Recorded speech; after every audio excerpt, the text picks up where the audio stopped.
Hi, everybody. I am Abby Fisher. I work at Big Brothers, Big Sisters, and I'm excited to be presenting today. And today's session is going to be all about routines and rituals, and really coming at it from a lens of who are we as the adults that facilitate programming for young people, and all in the prep of said programming and the fidelity when that programming is happening. And those are two different things, right? It's one thing to prepare and have this beautiful plan and have lessons and programming all set for the entire summer, the entire school year. Then there's another to actually have fidelity across those spaces from the adults that are facilitating the programming. So that's what we're really going to get into today. But we are going to start with an inclusion activity. And I have three options, and I'm just giving the first two as options for you guys. The session is full of easy, practical tips for you guys as you're convening as adults in your program planning space. And so these are all things I want you guys to be able to just pack in a backpack. So I have three inclusion activity options that you guys can, again, put in your backpack. And what we're going to do is we're going to do the third option today. So the first one is asking everybody what's their personal forecast. And we have been doing this really throughout the whole pandemic as our team has convened on Microsoft Teams virtually. And so people put into the chat where they are. And thankfully, where I work, I have the wonderful privilege of working with people who are totally vulnerable and honest and open. So not everybody says sunny and 75. You know, some people say it's hailing. Some people say, I've just suffered through a tsunami. Some people say like cloudy, foggy has been one before too. But just asking people what's their personal forecast and having them drop that in the chat. And then you as a meeting facilitator, or even you as a participant in that meeting, can really know where everybody is and how they're showing up in the meeting. Another very, very easy one, if everyone has their cameras on, is for you to kind of gauge, are you up, are you down, or are you somewhere in the middle? And you can almost like a lever, I don't know what this is called, thermometer, kind of say, where are people? And they can kind of just visually show you where they're showing up to this space. So that's a really quick and easy one to just read the room, even if you're in person. But the third one that we're actually going to do today is I'm going to ask you guys to unmute. And the first thing that comes to mind is, if you could have any superpower, what would it be? So unmute yourself and shout out invisibility, flying, reading people's minds, spider webs. I don't know. If you could have any superpower, what would it be? Being invisible. Invisibility, for sure. Teleportation. Ooh, that's one I haven't heard yet. Love that one. Oh, I missed it. My computer, I was having technical difficulties. What did she say? Danielle, what superpower do you want if you could have any superpower? Is bringing somebody from the dead a superpower? What? Bringing somebody from the dead, is that a superpower? Sure. That's the one. We're going to say giving life. Love that. That's the one. Who else wants to share their dream superpower? I would also go with teleporting. One place at one time. And virtually we are now, right? We're in a Zoom meeting, we're on our email, we're texting our colleagues, we're like in 3 places at once, which is amazing. But yes, I think physically to be at the beach and in a meeting would be pretty cool. And teleportation, that's a really good one. I'm going to bring that back to our team. But this is really just a way to open up the space. Any of these are a really good way for, if you're a meeting facilitator, how are people showing up to the meeting? This whole conversation today, this whole session is all about how are we showing up to meetings? We've got to know ourselves, and we've got to foster an environment where every adult that we're with knows themselves. And I'll get to that later in a moment and the importance of that. Can I ask a quick question? Yeah. Because I don't see like how we can put it in the chat just for our one little group. So I'm sorry to like interrupt you. But I have thought about in doing inclusion activities, even like you said, with our staff. And the question I have is, what if, you know, somebody puts it's stormy or whatever in the chat? Do you respond to that? And like, because it kind of feels like you're leaving somebody hanging if they're having a terrible day. Like, how do you approach that when people are saying, I'm having a horrible day? Mm-hmm. Like, yeah, I think what I do, and a recommendation that I have, is to acknowledge that it's stormy, but not bring the whole space into said storm.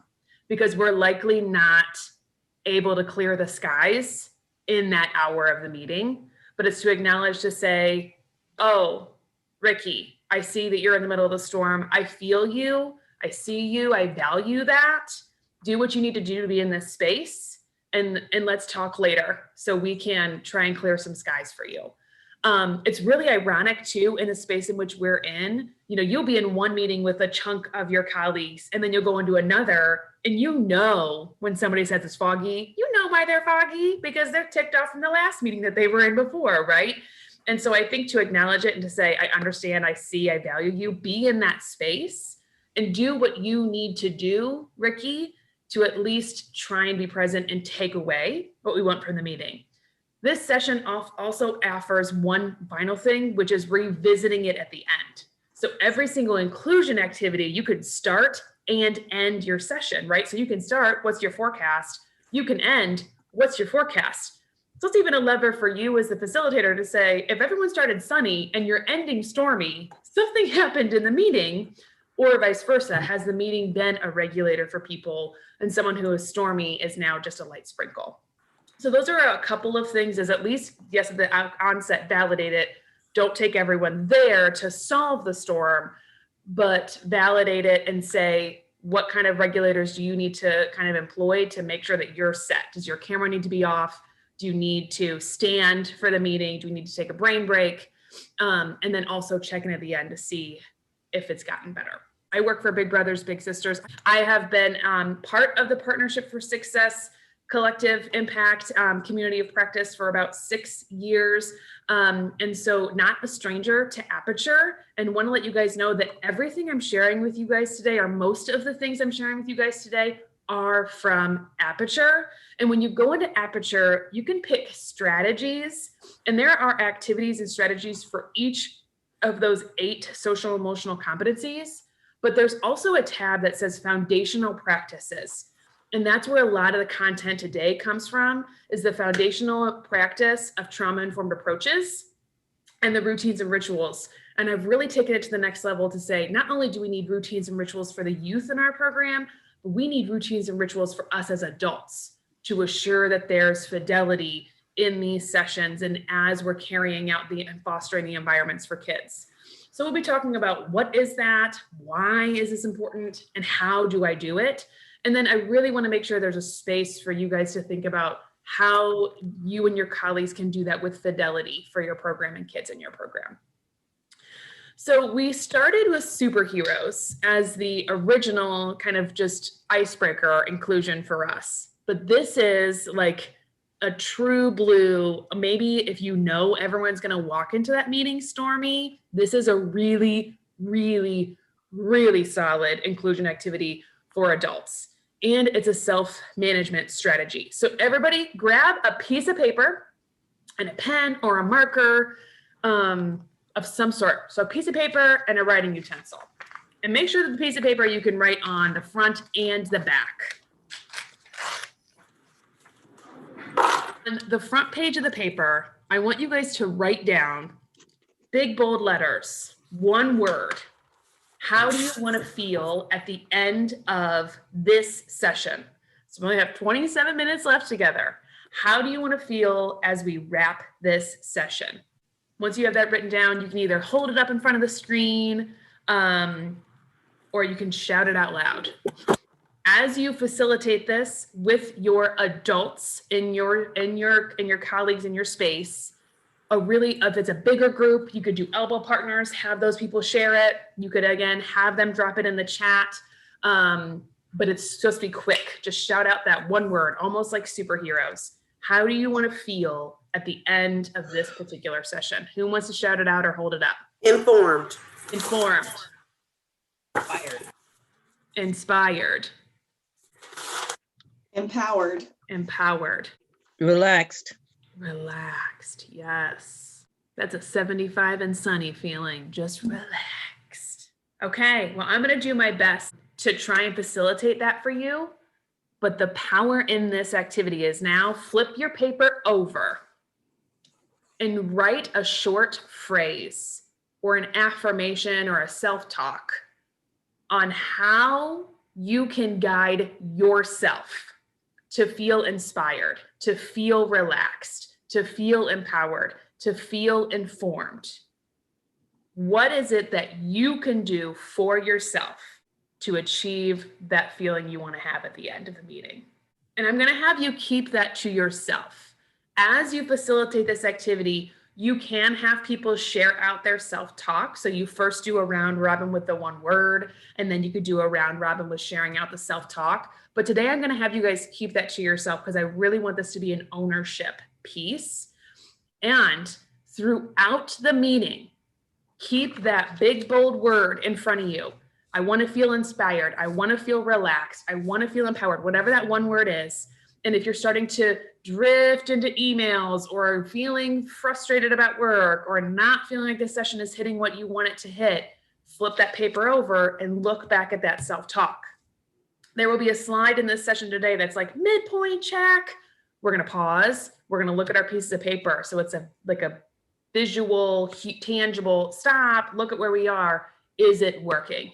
Are the choices that you're making leading you? Are you doing that self-talk? Are you doing the affirmation? Are you holding yourself accountable? Are you managing yourself to then feel what you're hoping to feel at the end of the session? And here is the truth of this activity. This activity is ideal when you're in planning or group conversations that are uncomfortable or heavy or hard or difficult. Because this is an exercise, when Marguerite was talking all about the lean in, this is a wonderful strategy for those lean in conversations. Because really the whole purpose of this particular activity called Two Sides of the Coin is teaching people that we're responsible on how we respond when we're feeling uncomfortable. So some of the things that I've written on the back of my paper were, Abby, you have 2 ears and 1 mouth. Use them. Means listen more than you talk. Or believe in we, because sometimes I think like, why don't people just come with me? I got to believe in the collective. So those are just examples of things that I've written down to hold myself accountable, to temper myself when I want to kind of just barge in and take it. Because this is all about who are we in the space of discomfort? Who are we when there is discourse and we're feeling uncomfortable? And if we ultimately want to feel inspired, if we ultimately want to feel empowered, that's up to us on how we walk out. You get back what you put in. So Two Sides of the Coin is a really good routine and ritual to start, have a midpoint check, and close your sessions as adults. Ultimately, what we're trying to foster is an environment in which this can be achieved for people, right? And we're not trying to move kids on a linear spectrum to make sure that they can 100% always, no matter where they are, understand and manage their emotions. They are constantly establishing and maintaining positive relationships. We're just looking for growth, and we're looking to implement opportunities where kids can test and reflect who they are in the space of managing relationships, of managing emotions, who they are in the space when they have an opportunity to make a decision. And here's the biggest takeaway that I've had is that social emotional learning, to do it well and to do it with fidelity for young people, we've got to do it as adults. If we and our colleagues are flipping tables in meetings and disagreeing about what programming content or programming logistics look like, and then we walk in the door and try to foster that for young people, how is that really going to connect? Because truly, we know that when it comes to positive youth development, we have to foster positive experiences, positive relationships, and positive environments. And if we're walking in below the line, discouraged, frustrated with our colleagues or with decisions or with policies, can we truly foster that positive experience? Can we truly foster that positive environment?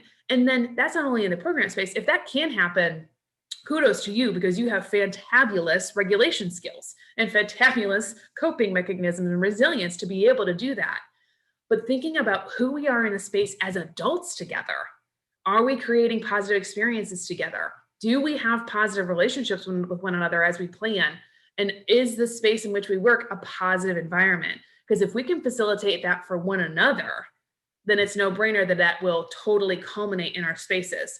So I work for Big Brothers, Big Sisters. So mentoring is the lens through which I look at everything. I really, truly do. And I think this next slide talks about why those relationships are so important, and the fact that we can leverage those relationships to make the experiences positive and to make those environments positive, right? It doesn't have to be this beautiful brand new gym that a elementary school built to make sure it's a positive environment, right? It could be the dumpiest empty classroom full of old TVs from 1994, but if the environment is inclusive and thoughtful and friendly and warm, then who can, you don't even see the TVs, right, that are on those wheelie carts from the 1994 era, right? So I think the environment doesn't necessarily mean the physical aesthetics. I think it's the ether and the energy. I know that sounds kind of crunchy, but truly what you feel when you walk in that space.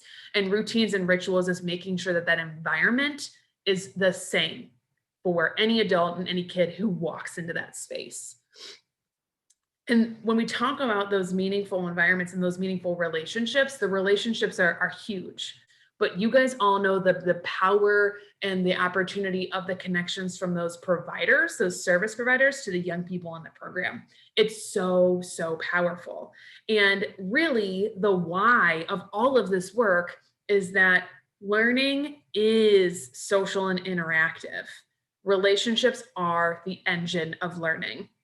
And so schools, you are seeing, you know, from Ohio Department of Education, putting social emotional learning into one of the main pillars for every school to accomplish, to the high school graduation requirements that are going to roll out in 2023, to teachers, you know, taking adaptive approaches to making sure that relationships are a part of learning. That is not just a fluke. It is totally on purpose. And our brains have got to feel safe, regulated, seen, heard, valued, psychologically safe to then say, okay, I can enter into learning. And that is just, I think that's a wonderful aha that we likely all know and recognize and live out every single day. But let's flip that on its head and put that in the adult shoes for a second. And think about those meetings where you wanted to flip a table over. Think about those meetings where you turned that Zoom camera the heck off because you didn't want to do it anymore. That is real life. And that also gets in our way of how we can share those program practices, how we can lean in to the discomfort. And so knowing that your relationships together collectively with your colleagues is also where learning and growth will happen. So the opportunity we have every day is what we like to call kind of this sphere of influence. And I don't know if you guys have ever seen this or heard about this, and they kind of call it different things, but really we can only control ourselves. Like the only thing we will ever have control over, and I know all of us hate to hear this, but the only thing any of us will ever have control over is ourselves and our response to what happens to us. But there are some things that we can influence, but there's a whole heck of a lot that we are concerned about, or that we are passionate about, or that we are curious about, that we either can't influence and we sure as heck cannot control. So if we know that walking into a space in our programs, the only thing we can control is ourselves, it's the same thing for when we're interacting with our colleagues and who we are when we're showing up to spaces. So midpoint check-in, look back at your paper. Are you feeling inspired? Are you feeling empowered? Are you feeling relaxed? Look at your one word. If you are not feeling that way yet, look at your self-talk. What is maybe working, what is not working, and even if it's not for today, because this is really kind of light and easy and quick, talk to me about how you're feeling about this two sides of the coin activity, and if you think it's something that could be applicable in your space. I think it's applicable. I mean, I think it's a good way to keep people connected with why they're here and how they need to be an active participant in the session in order to get something from it. It's a challenge. I work for Franklin County Children's Services, so we do have like a lot of, mandated trainings, right? I'm just thinking of trainings as an example, right? And people show up to the training and they're like, I'm just here to get my credit. So it's hard to get everybody engaged at every moment, right? And there are going to be some people that, like, as much as you try, it's not going to happen. But I do think strategies like this will help people hopefully kind of stay connected, to help them even just identify what they want to get out of it, and then just kind of keep them connected to that idea of how they can be active in that process. I think it's good. I think it's going to be super helpful for platforms like this where it's so easy to get distracted. especially when you have that midpoint check-in, because it's so easy for me to like flip to my email or like just check my phone for something, see if there's anything for work. But yeah. I found that too, Nikki. I can't, it's hard for me to sit still in the space. And so I really have liked two sides of the coin, and I've really liked the accountability of self, right? And as you're facilitating it, you don't have to have these massive share outs. You don't have to have the breakout rooms. You don't have to have, if you're in person, go to this corner and talk about it. You can, if you really want to focus on with your team self-management, and it's something that they need to work on. But it's super easy to just kind of make it airy, light, check in, and to just drive that self-accountability. So it's really flexible and fluid in what your team needs it to be. And I'm the same way as you, Nikki. That just like quick check-in to be like, okay, I got to get focused here, is needed and really helpful as we have been doing this. So like I said, a lot of what I'm presenting today is from Aperture and from the foundational practices. And I really appreciated when I read this several years ago, and I'll let you guys just sit with it for a minute. And I want to hear if there are any main impressions as you guys are sitting and kind of reading. If you can read it, if it's too small, I can read it out loud. But this really speaks to when we can manage our own self and when we can regulate. That is how we foster that environment. That is how we build those positive relationships, either with the other adults that we are with or with the youth in our program. We can mitigate the effect that those stories are going to have, how those stories manifest into behaviors in the session or into behaviors in meetings with colleagues.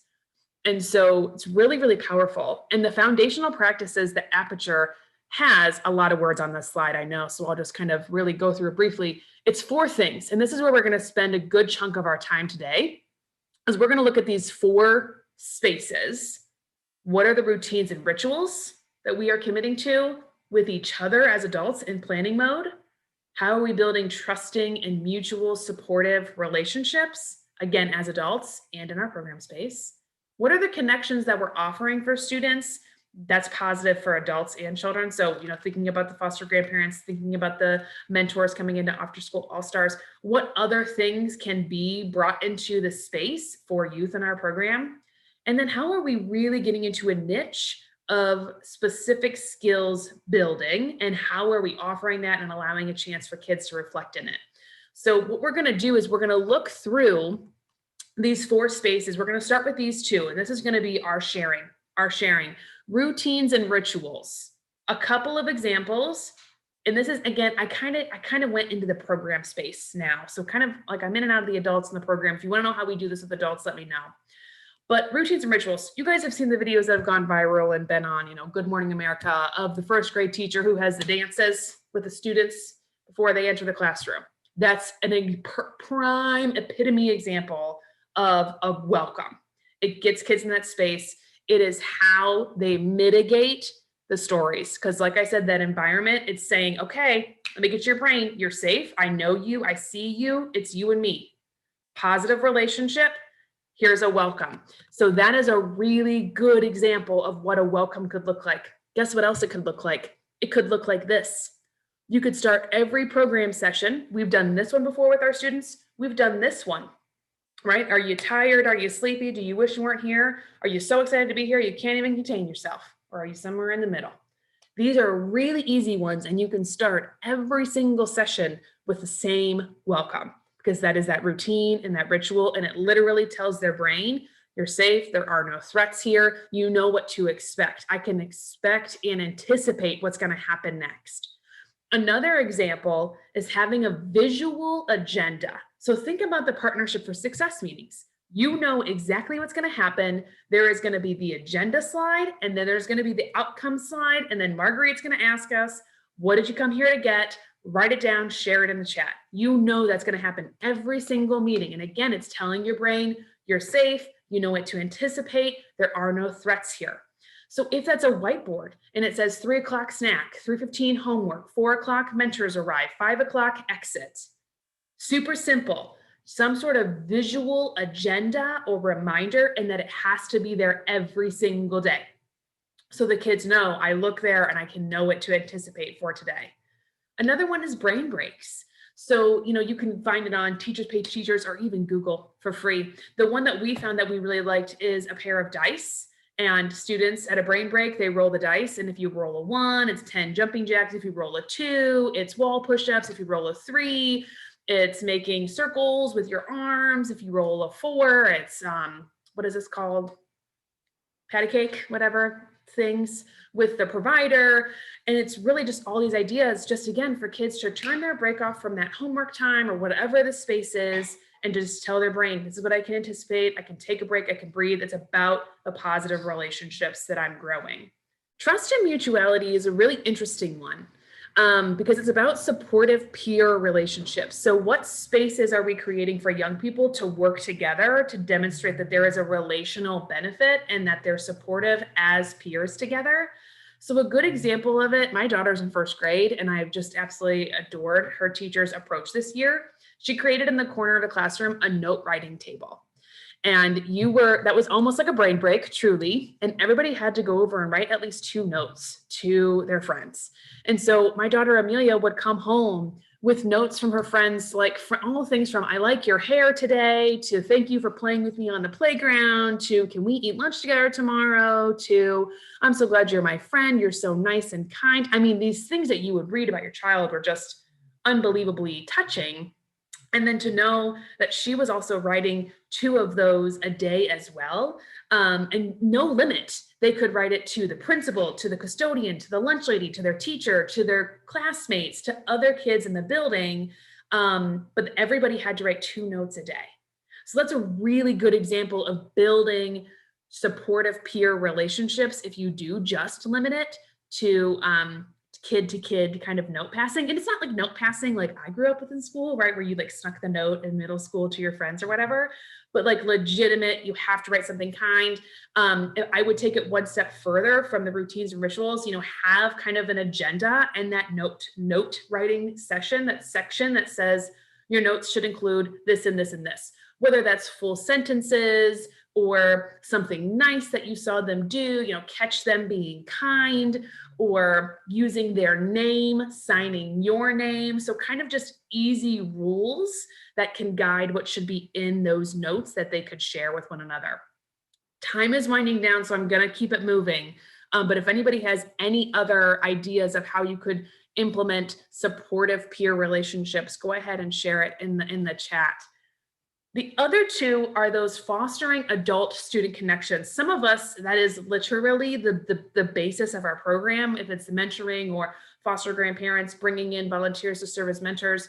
But if it's not part of the program, how can we look at embracing a culture in which every adult in your program, or every adult at your school, or every adult at your site should be considered an educator? And not that that's a licensure, and this is not to undermine anybody who does have their license and hard work and time spent with a legitimate certification, but it also elevates every adult to the same playing field. Every adult can contribute. Every adult can foster a space of safety, positive environment, positive experience for youth in that space. So that's a good kind of culture shift to take your team through and to say, who do I need to be as an adult in this space? A really good example is if you have programs at Columbus City Schools, they have Relationship Week every year in February. And so really embracing that in your program, or even asking, Tyree Rivers is in the session today, even asking her for those Relationship Week example, and then do it in the middle of the summer. It doesn't have to be a specific week in February. If you're just planning for summer programming, what would it look like for the last week in June to be Relationships Week, right? And so it's very overt. An example of that is No One Eats Alone, or things like that. Oh my gosh, time is going so fast. Skills building, how could you even think about, skills-based mentoring? Could you have people come in and do a career day, but then get their hands on something? We've partnered with Ohio State University's College of Engineering. They came in with pieces of cardboard and like batteries or something and copper. We literally created a speaker. And it was just really cool to get their hands on saying something. So what does it look like to partner with other skill entities and bring them into a space to facilitate kind of a hands-on experience for kids? And so that's something else to just think about. I'm gonna keep it rolling. The last one, of a routine and a ritual is closures. And this is a really good example of an optimistic closure strategy. So we're talking about the welcome high five, the agenda that's there, the brain breaks throughout the session, the two sides of the coin, looking back at the sheet.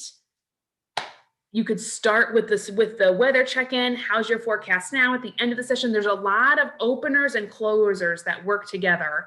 If there isn't a work together that you need, this is a really good, easy one. We have had reflections sheets that we give kids and their mentors at the end of every session, and they write down these answers. What did I learn today? Who was kind or helpful to me? Who did I help today? What am I looking forward to tomorrow? You could ask those questions. You could do the forecast at the end. What we're going to do is we're going to look back at our two sides of the coin. Are you feeling inspired? Are you feeling empowered? Are you feeling relaxed? How did you do with your own self-management to keep toward that point at the end? And just always remind yourself that that's a twofer. We need routines and rituals as adults, and our kids need routines and rituals. And the best way to facilitate those routines and rituals for young people is to constantly foster that environment for ourselves as adults. The last kind of tagline that I'll leave, and I'm sure you've all heard this in different ways, is that a regulated adult regulates young people. So constantly leaning into how do you manage yourself? How can you keep regulated? And who do we need to be in the space for the kids that we serve? You guys, thank you. I wish we could have talked more. I wish it could have been open. Any feedback you have, this is the first time I've ever shoved this content into 40 minutes. I'm just so grateful for all of you choosing my breakout room. And I hope you guys have a good rest of your day.